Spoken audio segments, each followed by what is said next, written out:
जी कैफ 7 आज के लेक्चर का आगाज करते हैं। लेक्चर नंबर हमारा 29, चैप्टर हमारा चल रहा है चैप्टर 4 और उसका लास्ट लेक्चर होगा जिसमें हम कुछ ऑफिशियल्स के बारे में डिस्कशन करेंगे और इस चैप्टर के एमसीक्यूज को पढ़ेंगे। हमारे सिलेबस में दो चैप्टर्स हैं जो कि मैनेजमेंट से रिलेट करते हैं, चैप्टर 3 और चैप्टर 4। ये कंपनी की ओवरऑल जो मैनेजमेंट होती है उससे रिलेट कर रहे हैं। इन दो चैप्टर्स में जो 80% के करीब कलेक्टिवली अगर आप इनका एनालिसिस करें 80% के करीब डिस्कशन की गई है डायरेक्टर्स के ऊपर, 15% के करीब डिस्कशन है चीफ एग्जीक्यूटिव के ऊपर और तकरीबन 5% के लगभग डिस्कशन है अदर ऑफिशियल्स के ऊपर। आपको पता है कंपनी के अंदर जो सबसे अहम मैनेजरियल पावर जिन लोगों के पास होती है वो डायरेक्टर्स है और फिर उसके बाद डायरेक्टर्स अपने एक रिप्रेजेंटेटिव को अपॉइंट करते हैं जिसे चीफ एग्जीक्यूटिव कहते हैं। Chief executive board of directors की इंस्ट्रक्शंस के मुताबिक काम करता है और उनको रिपोर्टेबल या अकाउंटेबल होता है बोर्ड ऑफ डायरेक्टर्स को। और हमने ये भी स्टडी किया कि अगर बोर्ड ऑफ डायरेक्टर्स चाहें तो चीफ एग्जीक्यूटिव को रिमूव भी कर सकते हैं, शेयर होल्डर्स भी वैसे अगर चाहें तो चीफ एग्जीक्यूटिव को रिमूव कर सकते हैं। डायरेक्टर्स के बारे में हमने स्टडी कर लिया, फिर उसके बाद चीफ एग्जीक्यूटिव के बारे में स्टडी कर लिया। आज के लेक्चर में हम स्टडी करने जा रहे हैं कि इन दो लोगों के अलावा यानी बोर्ड ऑफ डायरेक्टर्स के अलावा, इस कैटेगरी के अलावा और चीफ एग्जीक्यूटिव के अलावा और कौन से लोग हैं जो कंपनी की मैनेजमेंट का हिस्सा होते हैं और जिनके बारे में लॉ हमें कोई गाइडेंस प्रोवाइड करता है। तो याद रखिए चीफ एग्जीक्यूटिव और डायरेक्टर्स के अलावा जो लोग कंपनी की मैनेजमेंट का हिस्सा हैं जिनके बारे में कंपनी लॉ डिस्कस करता है, लीगल रिक्वायरमेंट्स इंपोज करता है, वो है chairman of board. Chairman of board से मुराद बोर्ड ऑफ डायरेक्टर्स का चेयरमैन, ठीक है, बोर्ड ऑफ डायरेक्टर्स का चेयरमैन। जैसे सेनेट का चेयरमैन वो सेनेटर्स में से ही अपॉइंट किया जाता है कोई सेनेट का चेयरमैन, और वो जो मीटिंग्स वगैरह होती हैं सेनेट की उनको चेयर करता है, ठीक है। तो इसी तरह बोर्ड ऑफ डायरेक्टर्स की मीटिंग का भी कोई चेयरमैन नहीं होगा क्या? बिल्कुल होता है। कौन अपॉइंट करता है उसको? भला डायरेक्टर्स करेंगे और कौन करेगा, ठीक है। तो चेयरमैन ऑफ बोर्ड के बारे में डिस्कशन है। इसके अलावा कंपनी सेक्रेटरी के बारे में डिस्कशन है। कंपनी सेक्रेटरी भी मैनेजमेंट का हिस्सा होता है, कंपनी सेक्रेटरी, ठीक है। इसके जिम्मे क्या, इसकी क्या जिम्मेदारियां होती हैं? इसकी जो बेसिक रिस्पॉन्सिबिलिटी है वो ये कि जितने भी लॉज कंपनी के ऊपर अप्लाई होते हैं कंपनी सेक्रेटरी की जिम्मेदारी है कि उनकी कंप्लायंस इंश्योर करे, यानी इंश्योर करे कि जिस कंपनी का वो सेक्रेटरी है वो कंपनी लीगल रिक्वायरमेंट सारी पूरी कर रही है।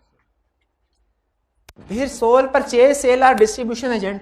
ये सोल परचेज या सोल सेल या सोल डिस्ट्रीब्यूशन एजेंट क्या, इसमें जो अहम बात है वो सोल है। सोल का मतलब एक ही है, ठीक है। हमारे मुल्क में एक एक्ट है जिसे कहते हैं कंपटीशन एक्ट। वो ये कहता है कि कंपटीशन को प्रमोट करना चाहिए, पॉजिटिव कंपटीशन को, और मोनोपोली को डिस्करेज करना चाहिए। मोनोपोली को एक नॉर्मली गवर्नमेंट एक नेगेटिव चीज के तौर पे लेती है कि प्राइवेट कंपनी में से अगर किसी की मोनोपोली क्रिएट होगी तो वो कस्टमर्स का गलत फायदा उठा सकते हैं, इन दी सेंस के हाई प्राइसेस चार्ज कर सकते हैं। इसलिए गवर्नमेंट कंपटीशन को प्रमोट करती है और एज ए जनरल रूल किसी भी कंपनी के लिए ये उसकी इजाजत नहीं दी गई कि वो कंपनी अपना सोल परचेज अकेला परचेज या सेल एजेंट अपॉइंट करे।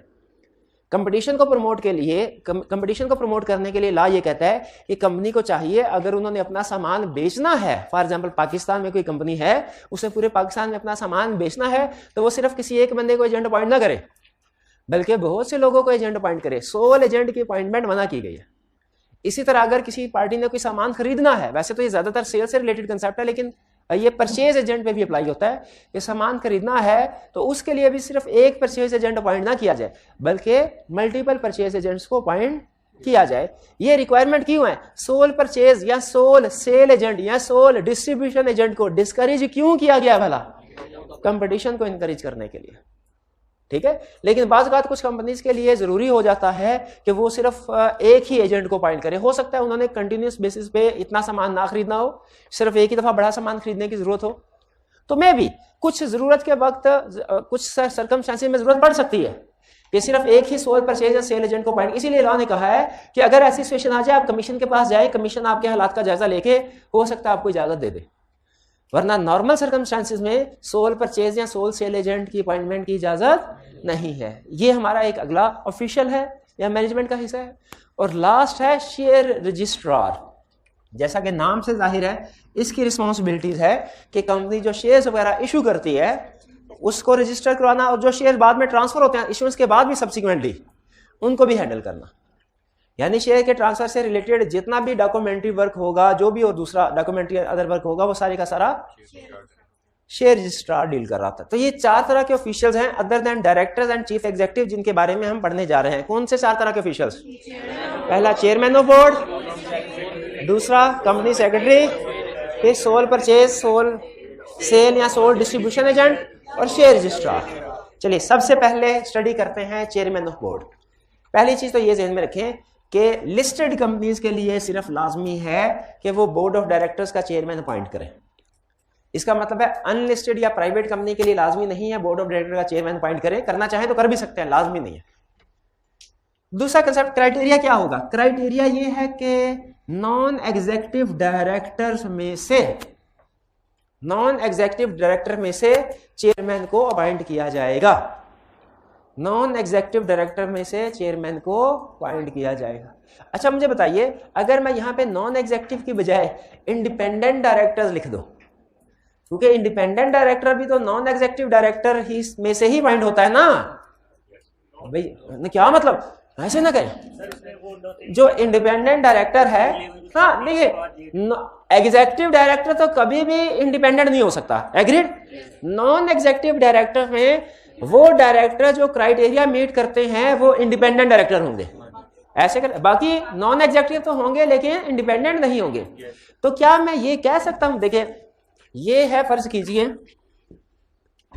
नॉन एग्जीक्यूटिव डायरेक्टर, इनमें से कुछ क्राइटेरिया को मीट करते हैं, कुछ को नहीं करते। ये है इंडिपेंडेंट डायरेक्टर, ये वाले।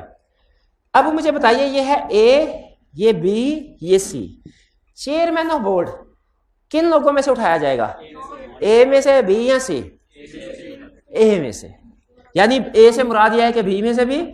नॉन एग्जीक्यूटिव डायरेक्टर में से अगर मैं नॉन एग्जीक्यूटिव डायरेक्टर की बजाय ये कह दूं कि इंडिपेंडेंट डायरेक्टर से उठाया जाए, तो कुछ स्टूडेंट आर्गुमेंट करते हैं, कहते हैं सर इंडिपेंडेंट डायरेक्टर भी तो नॉन एग्जीक्यूटिव ही हैं।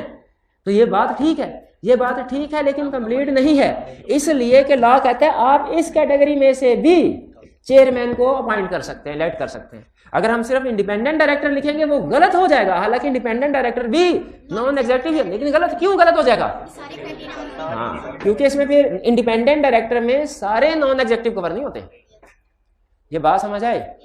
ये ज़हन में रखिएगा। फिर इसके बाद टाइम फ्रेम, अपॉइंटमेंट कब होगी? With in 14 days of election of directors. With in 14 days of, with in 14 days कोई और काम भी तो होता है। कैजुअल वैकेंसी डायरेक्टर्स फिल करते हैं, और भी तो चीफ एग्जीक्यूटिव की अपॉइंटमेंट भी विद इन 14 डेज होती है। Within 14 days of what? Within 14 days of AGM या within 14 days of election of director? Within 14 days of election. इसका मतलब ये हुआ कि क्या मैं ये कह सकता हूं याद रखने के लिए, आसानी के लिए, कि चीफ एग्जीक्यूटिव की अपॉइंटमेंट का पीरियड और चेयरमैन ऑफ बोर्ड की अपॉइंटमेंट का पीरियड सेम है? क्या सेम है पीरियड? सोच के बताइए, क्या सेम? सब्सिक्वेंट चीफ एग्जीक्यूटिव कह लें। सब्सिक्वेंट चीफ एग्जीक्यूटिव जितने अरसे में अपॉइंट होना चाहिए वो पीरियड, और चेयरमैन ऑफ बोर्ड जितने अरसे में अपॉइंट होना चाहिए वो पीरियड सेम है। मेरा ये कहना है, क्या ये बात ठीक है? ये बात ठीक है। शॉर्टर पीरियड लगाओ इसको, वो उसका टेन्योर है। मैं टेन्योर नहीं पूछ रहा, मैं पूछ रहा हूं अपॉइंटमेंट कितने अरसे में होगी, कितने अरसे तक के लिए होगी, ये नहीं पूछ रहा। मैं क्या पूछ रहा हूं? अपॉइंटमेंट कितने अरसे में होगी। तो वो with in 14 days from election of, वो सेम है, सेम है। अच्छा गैस कीजिए, चेयरमैन का टेन्योर क्या होगा? वही टेन्योर जो चीफ एग्जीक्यूटिव का है या जो डायरेक्टर्स का है? जो डायरेक्टर्स का है, क्योंकि असल में ये डायरेक्टर्स का चेयरमैन है ना। चेयरमैन ऑफ बोर्ड का मतलब क्या है? Board of directors. तो डायरेक्टर्स का टेन्योर क्या था? इसका भी टेन्योर क्या होगा? 3 साल। ठीक है, क्लियर हुई है बात? रिस्पॉन्सिबिलिटीज क्या होंगी चेयरमैन की? लीडर ऑफ द बोर्ड, जैसे क्या कहते हैं, लीडर ऑफ द हाउस कहते हैं उसको। जो चेयरमैन सेनेट होता है उसे क्या कहते हैं? लीडर ऑफ द हाउस कहते हैं। Leader of the house prime minister को कहते हैं। तो चेयरमैन सेनेट को क्या कहते हैं? Custodian of the house. चले जो भी कहते हैं, ये बहरहाल जो चेयरमैन ऑफ बोर्ड है ये लीडर ऑफ द बोर्ड है, यानी सारे डायरेक्टर्स का लीडर। ठीक है, इसकी टर्म्स एंड कंडीशन कौन डिसाइड करता है? डायरेक्टर्स डिसाइड करेंगे। ओके, चीफ एग्जीक्यूटिव की टर्म्स एंड कंडीशन किसने decide? Director are members in accordance with articles of company. ये एनुअल फाइनेंशियल स्टेटमेंट्स में, यानी साल के बाद जो कंपनी की फाइनेंशियल स्टेटमेंट बनती है, उनमें एक रिव्यू रिपोर्ट इंक्लूड करता है, जो कि चेयरमैन रिव्यू रिपोर्ट, जो कि एक परफॉर्मेंस ऑफ बोर्ड पे मुश्तमिल है। यानी चेयरमैन हर साल एक रिव्यू रिपोर्ट देता है जिसमें कहता है मैं पूरे साल डायरेक्टर्स की परफॉर्मेंस को रिव्यू करता रहा हूं और अब मैं ये रिपोर्ट दे रहा हूं कि डायरेक्टर सही काम कर रहे हैं कि नहीं कर रहे। जरा गैस कीजिए ये किसको दे रहा है रिपोर्ट? ये रिपोर्ट कहाँ किस में यूज हो रही है? एनुअल फाइनेंशियल स्टेटमेंट में इंक्लूड हो रही है ना। और एनुअल फाइनेंशियल स्टेटमेंट किसको जा रही है? शेयर होल्डर्स को। तो ये रिव्यू रिपोर्ट भी किसको दे रहा है? लेकिन गैस कीजिए कि ये जो नॉर्मली रिव्यू रिपोर्ट देता है परफॉर्मेंस ऑफ बोर्ड में, उसमें क्या लिखता है? बोर्ड की तारीफें लिखता है कि शिकायतें? तारीफ कर रहा है, ज्यादातर तारीफ करता है। लेकिन असल में इसको चाहिए कि फेयर हो के जो भी परफॉर्मेंस है बोर्ड की वो मेंशन कर रहे हैं रिव्यू रिपोर्ट में। फिर कह रहा है आखिरी बात चेयरमैन के हवाले से, आखिरी बात कह रहा है for specified companies CEO and chairman shall not be the same person. CEO and, इसकी कोई जस्टिफिकेशन बता सकता है कोई बच्चा?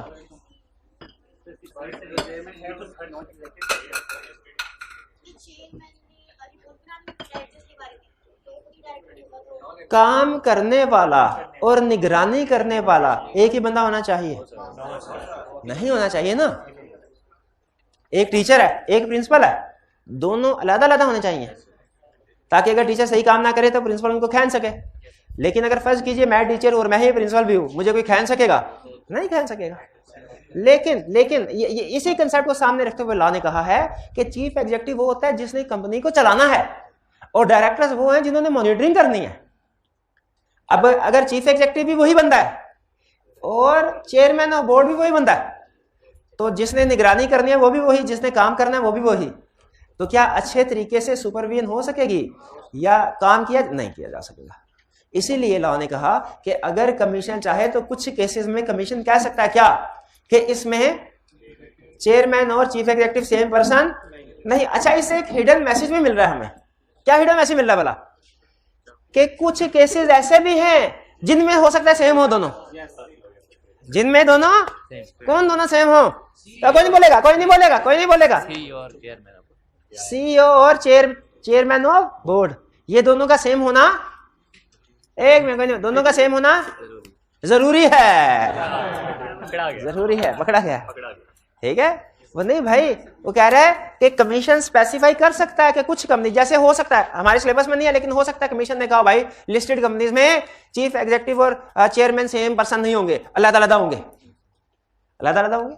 तो उस सूरत में क्या होगा? दोनों पर्सन अलग। रीजन बता दिया आपको क्यों अलग अलग होंगे, क्लियर हो गया? ताकि काम करने वाला और उसकी चेकिंग करने वाला दोनों एक ही पार्टी ना हो।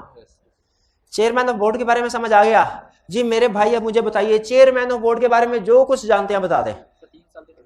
3 साल का टेन्योर होगा, 5 बातें बतानी है आपने इसके बारे में, ठीक है? 5 बातें बता दी, इंशाल्लाह पास इस दफा। 3 साल टेन्योर होगा, with in 14 days of election of directors appointment होगी। 2 पॉइंट, रिस्पॉन्सिबिलिटी में एनुअल रिपोर्ट नहीं होगी, रिव्यू रिपोर्ट होगी। किसी एक मिनट कोई नहीं बोलेगा, एक मैं बताता हूं। रिव्यू रिपोर्ट किस पे? फाइनेंशियल स्टेटमेंट्स पे या किसी और चीज पे? हाँ, बोर्ड की परफॉर्मेंस पे। शाबाश, 3 पॉइंट हो गए। और स्पेसिफिक कंपनीज के केस में, स्पेसिफाइड कंपनीज के केस में दोनों सेम नहीं होंगे।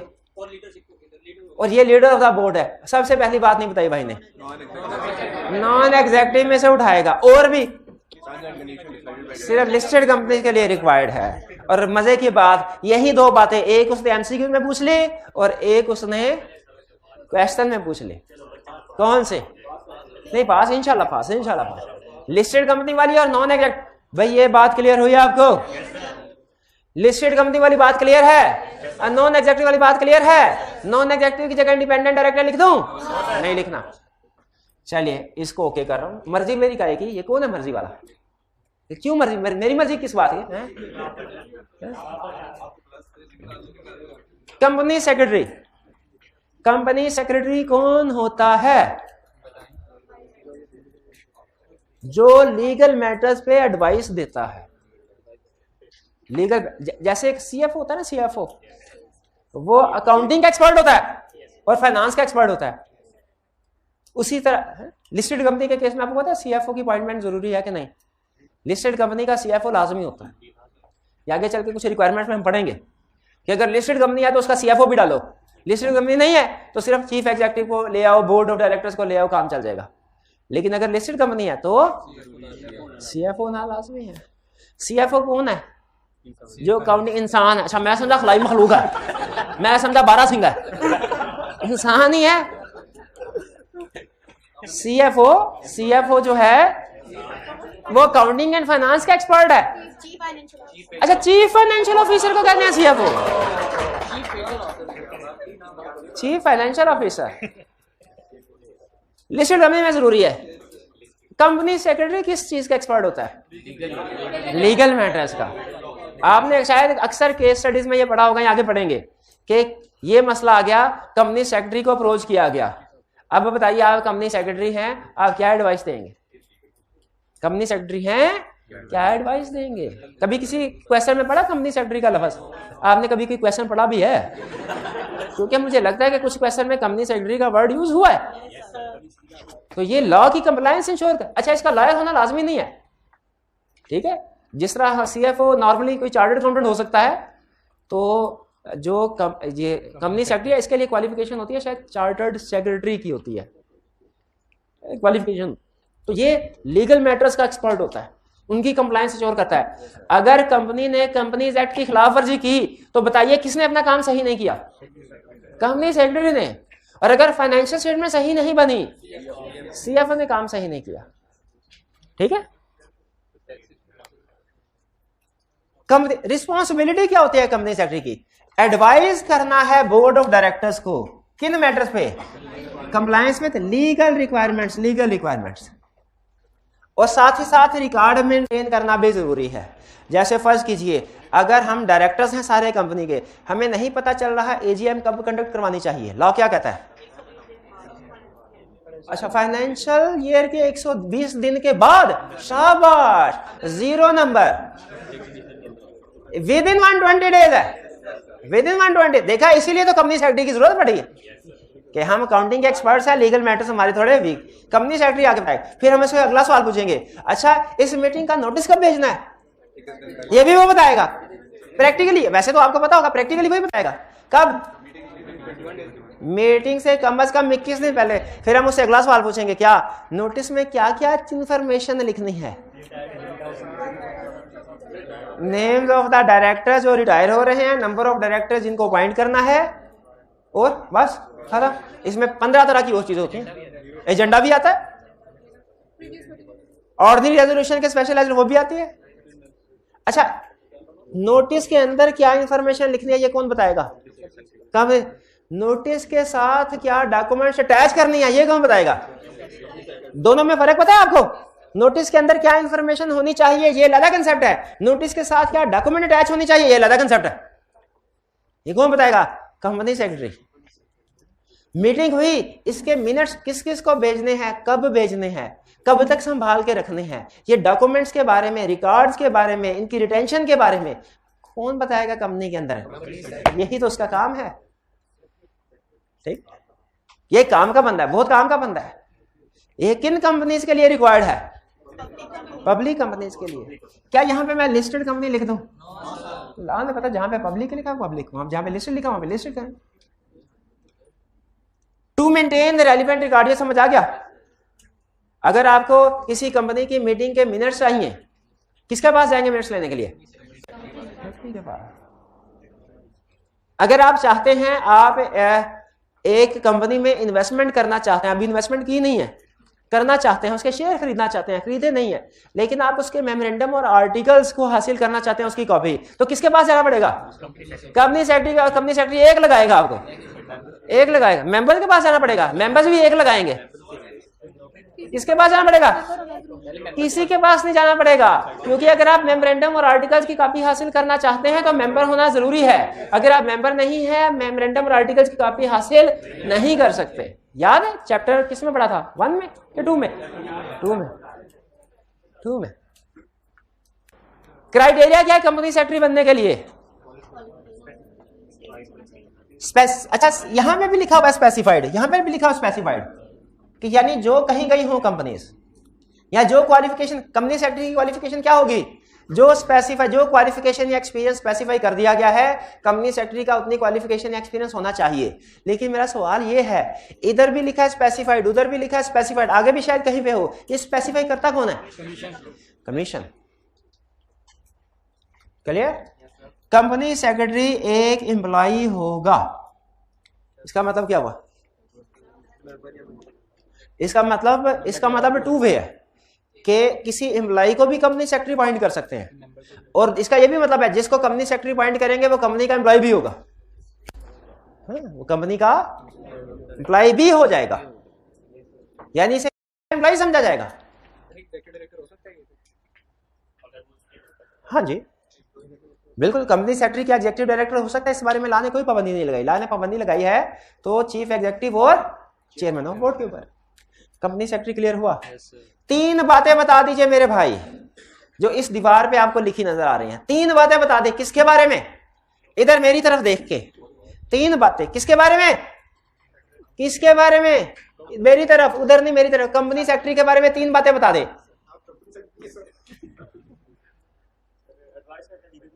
ये एडवाइस देता है लीगल मैटर्स पे, किसको? कंपनी को, डायरेक्टर्स को।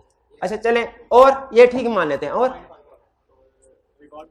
ये रिकॉर्ड्स मेंटेन करता है, शाबाश। और तीसरा पॉइंट बता दे कोई, एक किस तरह की कंपनी, क्वालिफिकेशन के बारे में बता दें, किस तरह की कंपनी है? Public company. क्या पब्लिक कंपनीज के लिए कंपनी सेक्रेटरी अपॉइंट करना लाजमी है। अच्छा इसकी क्वालिफिकेशन क्या होगी? बीए क्या में?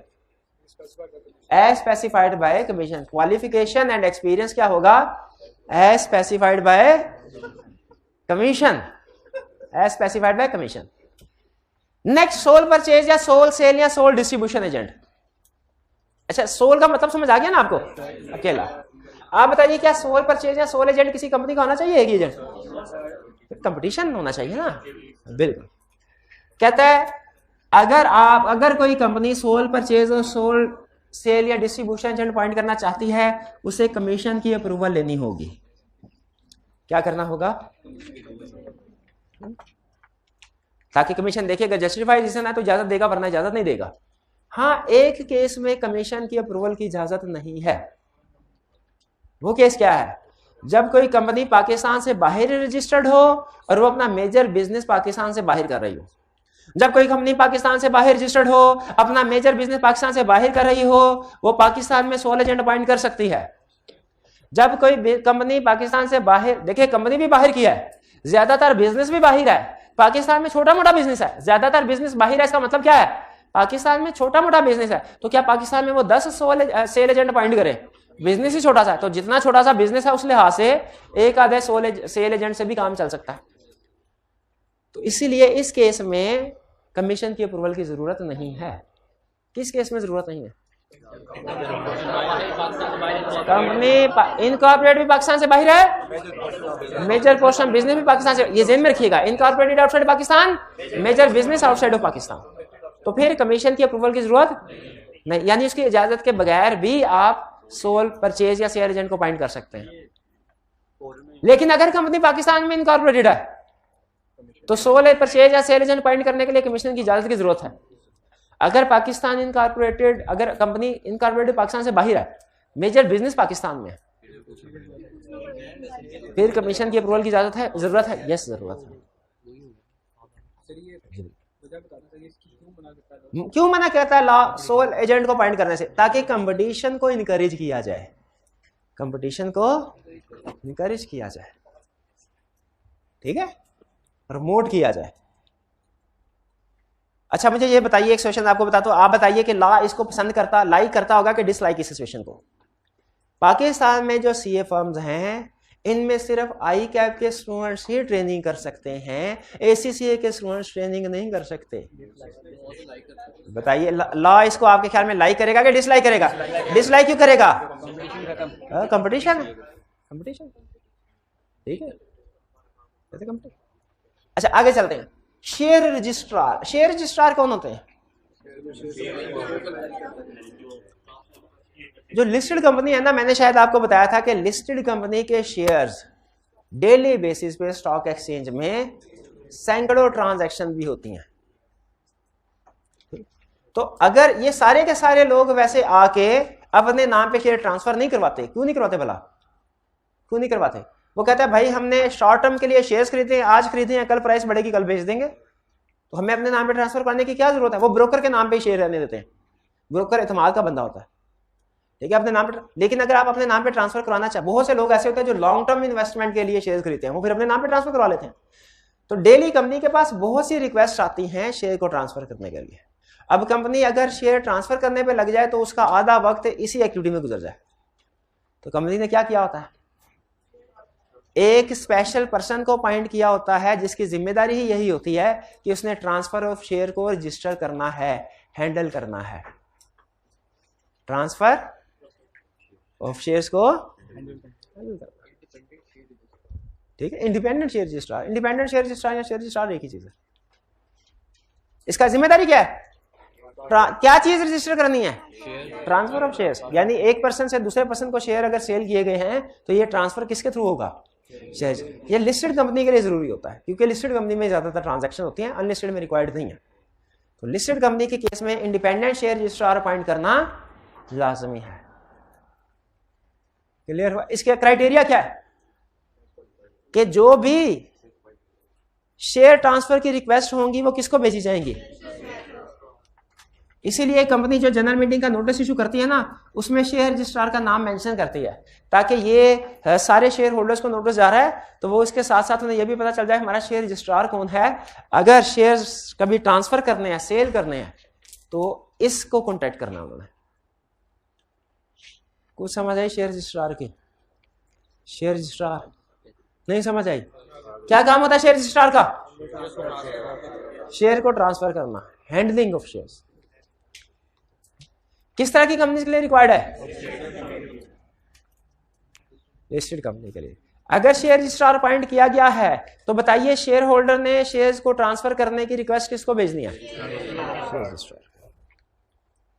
क्लियर? अब ये था हमारा, यहां तक आज का लेक्चर कंप्लीट हो गया। आपके पास 5 मिनट की ब्रेक है, आप रीडिंग कर लीजिए। इसके बाद हम प्रैक्टिस क्वेश्चंस करते हैं और एमसीक्यूज करते हैं।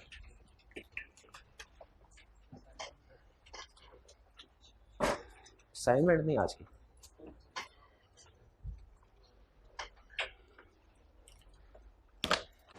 जी अब चलते हैं हम अपने प्रैक्टिस क्वेश्चंस की और एमसीक्यूज की डिस्कशन की तरफ। तैयार है? तो बुक्स को कर दें बंद। फिर अगर सारे कंसेप्ट आपने समझ लिया तो किताब की क्या जरूरत है? किताब को बंद कर दें, फौरन बंद करें। कोई अहम चीज अगर आपको लगी वो नोट कर लीजिएगा, वरना किताब को बंद कर दें। पहला क्वेश्चन, अलर्ट हो जाइए। कह रहे whether approval of commission is required in following cases. बताइए इस केसेस में कमीशन की अप्रूवल की जरूरत है कि नहीं? ABC Limited is registered under Companies Act 2017 and is carrying on business in Pakistan and Middle East. It is considering appointing a sole purchase agent. Sole purchase agent appoint कर सकती है। Commission की approval की जरूरत है? Commission, अच्छा एक minute है। जो कंपनी पाकिस्तान से बाहर हो, मेजर बिजनेस भी पाकिस्तान से बाहर हो, उसके लिए जरूरत नहीं। ये पाकिस्तान में रजिस्टर्ड है, यस, इसीलिए इसके लिए कमीशन की अप्रूवल की जरूरत है। ये लाजमी नहीं है। आप आगे मेजर बिजनेस पाकिस्तान में है कि नहीं, ये इररिलेवेंट हो गया। क्यों? जिसकी दोनों कंडीशन पूरी हो रही हुई उसके लिए अप्रूवल जरूरी नहीं है। ठीक है? जिसकी एक कंडीशन पूरी हो रही है और एक पूरी नहीं हो रही हो, अप्रूवल लाजमी। यानी इनकॉर्पोरेटेड भी पाकिस्तान से बाहर हो, मेजर बिजनेस भी पाकिस्तान से बाहर हो, फिर अप्रूवल जरूरी नहीं है। दोनों में से एक चीज भी अगर हो गई ना पाकिस्तान में, बिजनेस या इनकॉर्पोरेशन, अप्रूवल की जरूरत होगी। B. ABC Incorporation is registered company under the relevant laws of USA and is carrying on business in 12 different countries including some business in Pakistan. It is considering appointing a sole sale agent in Pakistan. Incorporated भी outside Pakistan है, और major का मतलब 50% से ज्यादा, वो तो कहीं ज्यादा बिजनेस पाकिस्तान से बाहर कर रही है। 12 लोकेशन में से एक पाकिस्तान में है, तो इसका मतलब है इसका कितना 1/12 इतना बिजनेस पाकिस्तान में होगा। तो मेजर बिजनेस इसके लिए यानी क्या ये कंपनी सोल एजेंट अपॉइंट कर सकती है? कमीशन के अप्रूवल की जरूरत नहीं। Third, XYZ company incorporation registered company under the relevant law of USA and is carrying on business in 3 different countries including major portion of business in Pakistan. It is considering finding a sole distributor in Pakistan. यानी incorporate outside Pakistan है लेकिन major business Pakistan में। एक condition पूरी हो रही है, एक नहीं हो रही, कमीशन की अप्रूवल रिक्वायर्ड है। ठीक है, क्लियर हो गया ये? इसमें दोनों कंडीशन वायलेट हो रही थी, इसमें दोनों कंडीशन मीट हो रही थी, इसमें एक कंडीशन मीट हो रही है, एक वायलेट हो रही है। तो जब दोनों कंडीशन मीट हो जाएं, इनकॉर्पोरेटेड भी आउटसाइड पाकिस्तान, मेजर बिजनेस, तो फिर हमने कहा अप्रूवल की जरूरत नहीं है, वरना ए और सी दोनों में अप्रूवल की जरूरत है। Clear? Next question 11, following is the composition of board of directors of Faisal limited, a listed company. Independent directors Khalid Daud Rahmat, non executive director Salman Arif Ashraf, executive director Fasih, CEO Kashif, director finance. Normally director finance director नहीं होता, लेकिन यहाँ पे चूंकि हमें कह रहा है कि वो एग्जीक्यूटिव डायरेक्टर, तो फिर हम उसको भी डायरेक्टर ही लेंगे। Under the company 2017 advice which of the above director are eligible to be appointed as chairman of the board?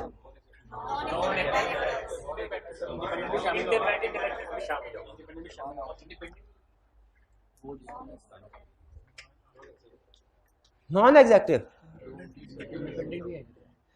हाँ, मेरा पर्सनल व्यू ये है कि चूंकि इंडिपेंडेंट डायरेक्टर भी नॉन एग्जीक्यूटिव डायरेक्टर्स में से ही सेलेक्ट होते हैं, एग्जीक्यूटिव डायरेक्टर से कभी भी इंडिपेंडेंट डायरेक्टर सेलेक्ट नहीं होते, इसीलिए ये नॉन एग्जीक्यूटिव डायरेक्टर और इंडिपेंडेंट डायरेक्टर दोनों में से चेयरमैन सेलेक्ट किया जाए, क्योंकि उसने नाम बताए हुए हैं। अगर हमें नाम ना बताता तो हम ये नॉन एग्जीक्यूटिव डायरेक्टर ही सेलेक्ट करते, क्योंकि उस सूरत में हम एज्यूम करते कि ये इंडिपेंडेंट डायरेक्टर नॉन एग्जीक्यूटिव में भी शामिल है। लेकिन यहाँ पे नाम उसने दे दिया जिससे हमें पता चल गया कि इंडिपेंडेंट डायरेक्टर अलग कैटेगरी, नॉन एग्जीक्यूटिव डायरेक्टर अलग कैटेगरी। तो असल में इंडिपेंडेंट डायरेक्टर खालिद दाऊद रहमत ये भी चूंकि नॉन एग्जीक्यूटिव डायरेक्टर से ही सेलेक्ट किए जाते हैं, इसीलिए ये भी नॉन एग्जीक्यूटिव डायरेक्टर हैं, इनमें से भी चेयरमैन सेलेक्ट किया। लेकिन आईकैप के सोल्यूशन में उसने पता नहीं क्यों लेकिन कहा है सिर्फ नॉन एग्जीक्यूटिव डायरेक्टर्स में से चेयरमैन सेलेक्ट होगा। हाल अच्छा, लीगल रिक्वायरमेंट में यही लिखा हुआ है कि नॉन एग्जीक्यूटिव डायरेक्टर में, लेकिन ये भी तो लिखा हुआ है कि इंडिपेंडेंट डायरेक्टर नॉन एग्जीक्यूटिव से इलेक्ट होगा। इसको असल में नाम नहीं देने चाहिए थे, नाम देने से हमें पता चल गया कि जो इंडिपेंडेंट डायरेक्टर है वो नॉन एग्जीक्यूटिव डायरेक्टर में शामिल नहीं है, हालांकि वो नॉन एग्जीक्यूटिव डायरेक्टर में से ही इलेक्ट किए जाते हैं।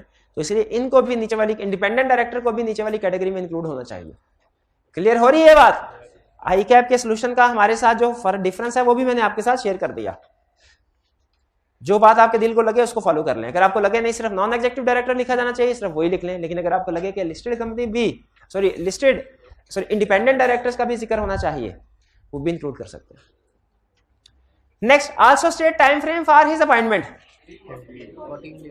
Time frame for his appointment 14 days after election of director. Duration of office, अभी आपको समझ आया टाइम फ्रेम फॉर अपॉइंटमेंट और ड्यूरेशन ऑफ ऑफिस में फर्क है। ड्यूरेशन क्या है, टेन्योर क्या है, 3 unless he earlier resigns, डिस्क्वालिफाइज, dies, मर गया, तो उस सूरत में पहले भी इसका टेन्योर खत्म हो सकता है, वरना नॉर्मली 3 साल है। And his responsibilities, leader of the board, और रिव्यू रिपोर्ट देता है किसके ऊपर, performance of the board. Clear ये क्वेश्चन? इसमें उसने कितनी 4 चीजें पूछी थी। इंडिपेंडेंट डायरेक्टर कहां से लेंगे, टाइम फ्रेम अपॉइंटमेंट का क्या है, ड्यूरेशन क्या है, रिस्पॉन्सिबिलिटीज क्या है। 6 नंबर के लिए 4, ठीक है, छोटी छोटी रिक्वायरमेंट्स है। 11 क्लियर है जी। नेक्स्ट एमसीक्यूज, क्वेश्चन नंबर 1, कोई होम असाइनमेंट नहीं है, अभी डिस्कशन होगी। आफरीदी है, टेस्ट देना, रोज टेस्ट है, पिछली दफा भी टेस्ट है। अच्छा ठीक है, रोज ही कोई ना कोई टेस्ट होगा, कोई नहीं, एमसीक्यू की डिस्कशन कंप्लीट करें ताकि कल हम नया चैप्टर स्टार्ट, फ्रेश माइंड के साथ आए, नया चैप्टर स्टार्ट करें। कह रहा है आफरीदी, बदर, Dawood and इफत owns 45%, 25%, 10% and 5% shares respectively of Splendid Mills Limited, a public unlisted company. Public unlisted company के पास है, किसके पास? ABDIA के पास। कितने में? 45 और 25, 70, 80, 85, बाकी 15% शेयर किसके पास गए? अच्छा, दूसरे लोगों के पास होंगे, ठीक है। They were elected as SML's directors in the last election of directors as unopposed. Unopposed director point हुए। The board appointed Anas as the chief executive of SML. Director में से तो नहीं है ये। क्या चीफ एग्जीक्यूटिव बाहर का बंदा पॉइंट हो सकता है? Yes. However, due to Anas' unsatisfactory performance, the board has decided to remove him in the next board of director meeting. Anas will stand removed as chief executive if directors having more than 50% shareholding in SML share capital will vote against him. क्या तरीकाकार क्या है? Chief executive 3/4 majority of directors special. अच्छा, यहाँ पे किसके हिसाब से तरीकाकार पूछ रहा है? डायरेक्टर के हिसाब से, शेयर होल्डर की, कंपनी? Board of directors. तो बोर्ड ऑफ डायरेक्टर्स का क्या रूल है? 3/4। तो ये 50% वाली बात गलत है। Directors having more than 75% share holding in SML, तो ये तो ठीक है ना? क्यों? डायरेक्टर के पास सिर्फ एक ही वोट होता है। डायरेक्टर्स की मीटिंग में रिमूवल करनी है तो 3/4 नंबर ऑफ डायरेक्टर से रिमूव करना पड़ेगा। चीफ एग्जीक्यूटिव को कितने वोट से रिमूव करना पड़ेगा? हाँ, अब कोई नहीं बोलेगा, जिसे पूछू कोई। हाँ, लेकिन कुछ नंबर ऑफ वोट्स हैं जो अगर वो हासिल कर लेता है तो उसे रिमूव नहीं किया जाएगा। वो नंबर ऑफ वोट्स कितने हैं भाई? 1 मिनट है, नंबर ऑफ वोट्स कितने हैं? वो नहीं पता। वो नंबर ऑफ वोट्स कितने हैं? लास्ट डायरेक्टर जो है, जितने अगर उतने जितने हो जाए तो रिमूव कर दे। ये तो गलत बता रहे हैं, मुझे लग रहा है। आप ये सही बताएंगे। लास्ट डायरेक्टर जो अपॉइंट हुआ था उतने का वोट नहीं, ये भी मुझे लग रहा है गलत बता रहे हैं आप।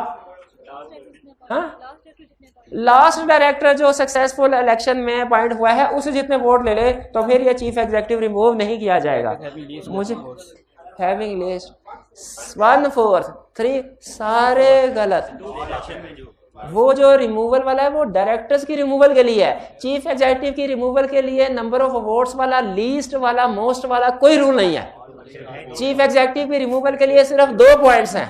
डायरेक्टर्स ने करनी है तो 3/4 मेजोरिटी, मेंबर्स ने करनी है तो स्पेशल। और भाईजान, डायरेक्टर्स की रिमूवल और है, चीफ एग्जीक्यूटिव की रिमूवल और है। डायरेक्टर्स की रिमूवल और है, चीफ एग्जीक्यूटिव की रिमूवल और है। जो लीस्ट नंबर वाला है वो डायरेक्टर्स की रिमूवल के लिए है, चीफ एग्जीक्यूटिव की रिमूवल के लिए नहीं है। चीफ एग्जीक्यूटिव डायरेक्टर्स तो भी से 3/4 directors will vote against him. ये सी, ये करेक्ट है। आगे चले। अच्छा, आपने ये कितने स्टूडेंट ने सारे एमसीक्यूज कर लिए हैं? आपको इसमें कोई प्रॉब्लम तो नहीं हुई? हालांकि है, एक क्वेश्चन का सॉल्यूशन गलत है। सॉल्यूशन देखते ही नहीं है। सुभान अल्लाह। आज ही करेंगे तो जाएंगे, चाहे 3 क्यों ना बच जाए। अब आप जो है, मैं भी ऐसा, इसके बाद मेरी कोई क्लास नहीं है इसलिए मुझे कोई टेंशन नहीं है। आधा घंटा भी क्लास आगे चली जाए। हाँ, आपने जितनी गपशप लगानी है लगाएं, मैं भी तैयार हूँ। खाने का Subsequent chief executive of a company is required to be appointed. Subsequent chief executive of company required to be appointed by directors. 14 days. Correct, 14 days. और कैजुअल वैकेंसी हो, एमसीक्यू आएगा फिर देखेंगे, अभी देख ले। कैजुअल वैकेंसी 14 डे 21 डेज नहीं है, और वो भी उस सूरत में जब लिस्टेड कंपनी हो। अनलिस्टेड हो तो वो भी जरूरी नहीं है। हाँ, लेकिन अनलिस्टेड कंपनी के डायरेक्टर्स की कैजुअल वैकेंसी एक केस में जरूरी हो जाती है, अगर वो रिमेनिंग डायरेक्टर की तादाद मिनिमम से कम। ठीक है, जल्दी करें। तो इसमें 2 में करेक्ट ऑप्शन का B. Third, which of the following statement is correct regarding chairman of a listed company? Chairman must be from amongst the non-executive directors. अच्छा, यानी आप ये कहना चाह रहे हैं बाकी स्टेटमेंट गलत हैं? क्यों बताइएगा। कह रहा chairman can only be removed by passing special. नहीं, मेजोरिटी के साथ भी, सिंपल मेजोरिटी से भी रिमूव हो सकता है। C chairman must be from amongst the independent director. No no no, non executive director. लेकिन इंडिपेंडेंट भी तो नॉन एग्जीक्यूटिव में से होते हैं, लेकिन सारे नॉन एग्जीक्यूटिव तो नहीं ना होते। बिल्कुल। अच्छा, डी में गलती बताइएगा। Chairman is appointed by the shareholders within 14 days from the date of election. By directors, by shareholder नहीं। चेयरमैन को कौन अपॉइंट करता है? डायरेक्टर। शाबाश। Fourth, which of the following officers are mandatorily required to be appointed to manage the affairs of listed company under the provisions of Companies Act?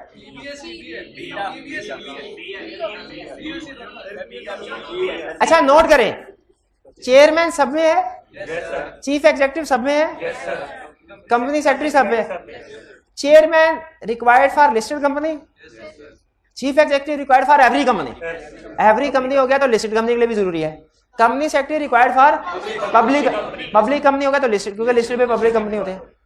इसका मतलब है जो प्रॉब्लम लास्ट में है, हमने अब ये डिसाइड करना है किन की अपॉइंटमेंट सोल परचेज एजेंट की अपॉइंटमेंट लाजमी है? नहीं, लाजमी नहीं है। शेयर रजिस्ट्रार इसकी लाजमी है। तो करेक्ट ऑप्शन क्या हुई? सीएफओ। ये हाँ, लिस्टेड का तो जरूरी है ना।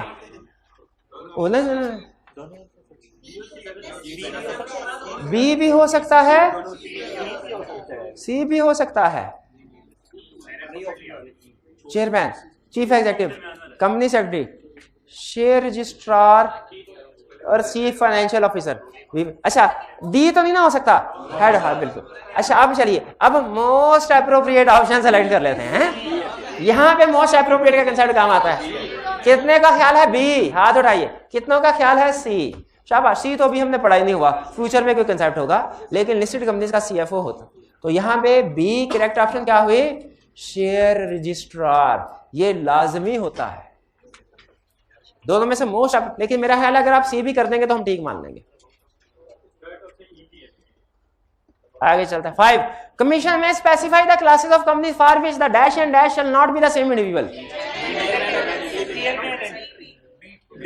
चीफ फाइनेंशियल ऑफ क्या होता है? ये ऑफ, अच्छा ऑफिसर लिखते हैं। ठीक ठीक। चेयरमैन एंड चीफ एग्जीक्यूटिव, हाँ जी बी। चेयरमैन और चीफ एग्जीक्यूटिव सेम पर्सन नहीं होगा। इसका सीएफओ एंड कंपनी, बाकियों के बारे में नहीं। चीफ एग्जीक्यूटिव रिपोर्ट्स टू और चेयरमैन रिपोर्ट्स टू।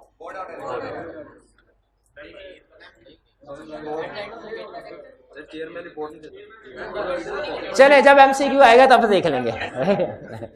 तुम्हारा chief executive reports to board, B option correct. 7, in case of a dash company, a chief executive, spouse and minor children are prohibited to engage in business which competes with the business of the company in which his chief executive or with the business of any of its subsidiary company। अच्छा, मुझे याद है subsidiary company तो हमने उस provision में पढ़ नहीं सके थे। पढ़ लिया था? कहाँ पढ़ा था? वो तो इंडिपेंडेंट डायरेक्टर का क्राइटेरिया पड़ा था। इंडिपेंडेंट डायरेक्टर का क्राइटेरिया। ये कंपीटिंग बिजनेस वाली यार प्रोविजन आपके जहन में मिक्स क्यों हो जाती है? ये वो इंडिपेंडेंट डायरेक्टर का क्राइटेरिया था जिसमें वो सब्सिडरी की बात कर रहा था। ये चीफ है, इसमें भी सब्सिडरी कवर होती है, कवर होती है, लेकिन हम शायद लेक्चर में डिस्कस नहीं कर। अब आपको पता चल गया कंपीटिंग बिजनेस का क्राइटेरिया। जिस बिजनेस, जिस कंपनी में चीफ एग्जीक्यूटिव है उसकी सब, यानी इसका मतलब है एक चीफ एग्जीक्यूटिव, जिस कंपनी का चीफ एग्जीक्यूटिव है उसका कंपीटिंग बिजनेस नहीं कर सकता, उसकी सब्सिडरी का भी कंपीटिंग बिजनेस नहीं कर सकता। होल्डिंग का कर सकते क्योंकि प्रोविजन में होल्डिंग मना नहीं है। तो करेक्ट ऑप्शन क्या हुई? बी, 7 की B, public company. 8, a chief executive shall be a person who is vested with whole or substantially the whole of the powers of the management of the affairs of the company। ये इसकी definition बता रहा है। Being a member of the board of directors, he reports to। तो ये भी थोड़ी देर पहले आया नहीं था, डुप्लीकेट। चलो ठीक है, 8 बी पार्ट इसका। एक मिनट, अरे किधर गया? सॉरी, हाँ बोर्ड ऑफ डायरेक्टर। ठीक है, board of directors. A company is incorporated outside Pakistan and conducts major portion of business in Pakistan. In order to find sole purchase and distribution, agent shall be required to obtain approval of commission। की जरूरी है कि नहीं है? Incorporated Pakistan से बाहर है, major business Pakistan में है, ठीक है, जरूरत है। Last, companies incorporated outside Pakistan conducts major portion of business outside Pakistan. In order to find sole purchase, sale or distribution agent, it shall be required to obtain approval of. Does not require approval. क्यों? Incorporated outside Pakistan है, major portion भी outside Pakistan है। इतनी सी बात ही, chapter complete हो गया। बिला वजह कल पे आप छोड़ रहे थे, तो कल इंशाल्लाह चैप्टर 5 स्टार्ट करेंगे। आज का लेक्चर यहाँ खत्म करते हैं। अल्लाह हाफ़िज़।